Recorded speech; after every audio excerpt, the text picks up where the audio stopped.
सिंह आणि ससा. एक होता सिंह. तो रोज अनेक प्राणी मारून खात असे. त्यामुळे जंगलातील सगळे प्राणी घाबरले होते. मग एकदा लांडगा, कोल्हा, सांबर, हरिण, ससा, माकड असे सगळे प्राणी सिंहाकडे गेले. सिंह आपल्या गुहेत बसलेला होता.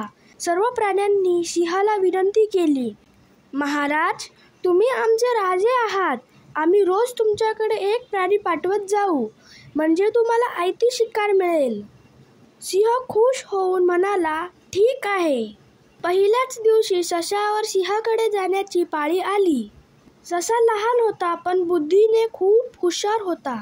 त्याने एक युक्ती केली. तो मुद्दाम खूप उशिराने सिंहाकडे गेला.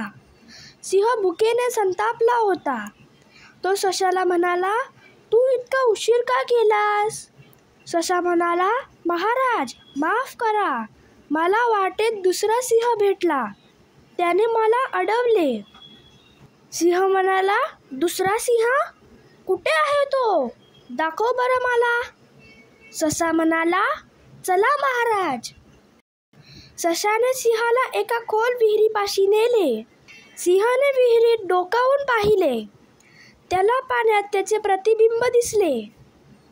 तोच दुसरा सिंह आहे असे त्याला वाटले. सिंहाला राग आला. त्याने मोठी गर्जना करून धाडकन विहिरीत उडी मारली. त्याबरोबर विहिरीतल्या एका खडकावर त्याचे डोके आपटले आणि तो मरून गेला. एवढासा ससा, पण त्याने युक्तीने सिंहाला अद्दल घडवली आणि जंगलातील सर्व प्राण्यांचे जीव वाचवले.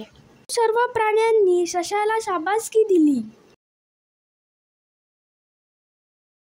तात्पर्य: शक्तीपेक्षा युक्ती श्रेष्ठ. फ्रेंड्स, तुम्हाला व्हिडिओ कसा वाटला ते मला नक्की कमेंट करून सांगा. व्हिडिओ आवडला असेल तर व्हिडिओला लाईक करा, शेअर करा आणि चॅनलला सबस्क्राईब करा. Thank you friends and bye bye.